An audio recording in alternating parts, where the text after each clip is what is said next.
Hello guys! Hello Libra! Welcome Libra! Alamin natin kung anong messages, vibration, gabay, energy para sa inyong lahat. Ito general reading Libra. Alamin natin kung ano yung mensahe na posibleng alamin natin kung anong mensahe ang posibleng possible na makaresonate ka. Pasensya na. Nawala tayo. Okay. First card and second card is 30-38. Toil and labor, dedication. So, mayroon ditong Libra na posibleng magiging sobrang busy sila sa trabaho.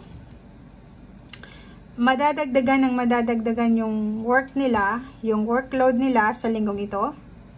Or parang sinasabi ng barasa yun dito na kailangan mong magtrabaho para makaipon ng pera. Kasi may kailangan kang ayusin na dokumento. Or posibleng nakikita natin na posible kang magkaroon ng problema sa iyong company or sa employer. Okay? So comment down below if resonated ka. Mayroon din dito ang Libra na on the process na siya ng divorce kung siya ay nasa ibang bansa or paghihiwalay. Okay, yung iba naman sa inyo dito Libra, yun na nga, kailangan yung magtrabaho, pero yung trabahong gagawin nyo, may mga unexpected din kayong bonuses dyan, or syempre may overtime, pay kung ganito, ganyan. Okay? Okay. So, house, family, room, and then mature man.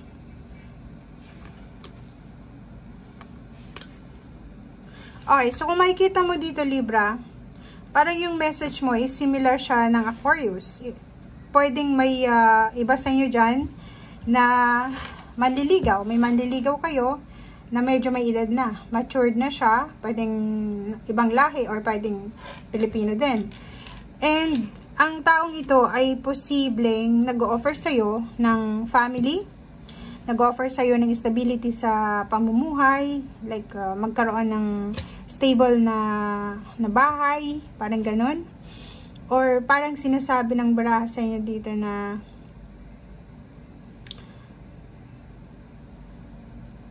ang taong ito is posibleng nag-o-offer siya sa'yo ng kayamanan. Yun yung pinaka mabilis or madaling definition nito. Okay? Yung iba naman sa inyo dito is may iba sa inyo dyan na may pinoproblema kayo regarding sa inyong bahay, lupa, or kung kani-kanino man itong pag-aari.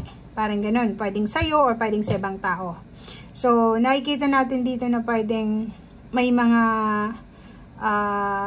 binibentang ari-arian, or posibleng may mga ari-arian dito na kailangan na ayusin yung papeles. Kaya may abogado dito, may judge, or kung at sino man siya, judge ata yan. Okay? And nakikita din natin dito na may unexpected income, may family room and house. May isang tao siguro sa buhay mo na willing ka na patirahin sa kanilang bahay for free, or willing kang pautangin, or willing kang bigyan ng pera, or willing kanyang tulungan sa kung ano man tong pangangailangan mo Libra.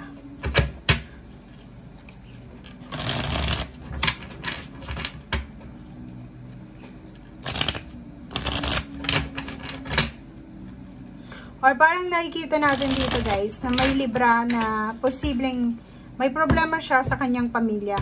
Diba? Like sa anak niya, sa asawa niya,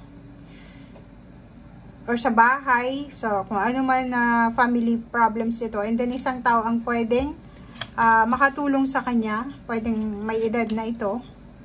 And pwedeng tulungan siya, bigyan siya ng unexpected money, or pwedeng pautangin siya, or bigyan siya ng tulong emosyonal. Okay. Dito din sa 4 cards na to, parang nakikita natin na kailangan mong kumalma Libra. Kasi nakikita ko sir dito problema sa pera to eh. Diba?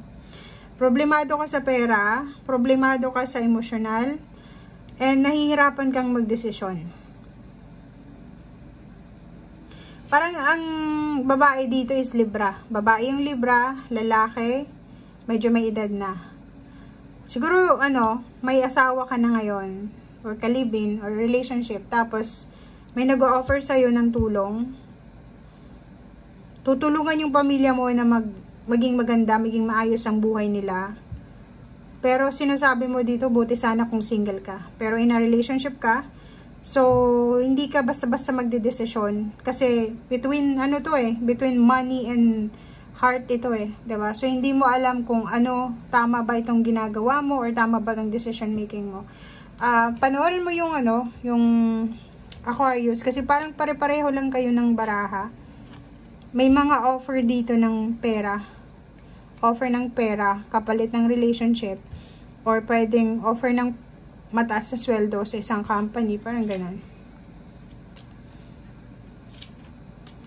O, diba? So, parang makikita mo dito, Libra, na kahit naghihirap, diba? Kahit may mga problema kayo sa pera, mas nanaisin mo pa rin na makasama yung pamilya mo kaysa doon sa ino-offer sa'yo na indecent offer ata to Kasi, diba? Parang may pamilya ka na, tapos offeran ka pa ng pera, makipaghiwalay ka lang sa asawa mo siguro or sa pamilya mo, parang ganun. So, nakikita ko sir dito, ikaw yung tipo ng tao na masaya ka sa kung ano lang yung meron ka. Ikaw yung tipo ng tao na kontento ka sa kung ano lang yung meron ka. So, hindi ka naman, yung Libra, hindi sila yung tipo ng tao na makasarili and materialistic, hindi sila ganun. So, kung makikita mo dito, kontento sila. Masaya, excited sila sa kung anong pamilyang meron sila, kahit na hirap sa buhay, pero masaya, nagmamahalan. And yung nararamdaman niyang emosyon, walang kahit na magkano or kahit magkanong salapi ang pwedeng bigay sa kanya ng parang walang kapalit, parang ganun. Okay, Prince of Swords. Oh, diba? So, nakikita ko sir dito, ang dami-daming mga offers tungkol sa pera. Marami kang matatanggap. Like for example, may magsisend sa'yo ng message na pwede ka nilang kunin na worker, or pwede ka nilang kunin for several months, and then dodoblehan yung sweldo mo. Pero parang nakikita ko sir dito na hindi mo yun tatanggapin kasi mas kontento ka na sa kung anong meron ka lang sa ngayon. Hindi ka naghahangad ng mataas na sweldo. And Three of Wands, sinasabi ng baraha dito na matagal mo rin na pinangarap siguro na magkaroon ng magandang buhay, tumas yung sweldo, tumas yung tingin mo sa sarili mo. Pero nakikita natin dito, kahit saan man na sitwasyon meron ka, may pera ka man or wala, natural na masaya ka, kontento ka sa kung anong meron ka. Comment down below if resonated ka. Thank you guys. Bye!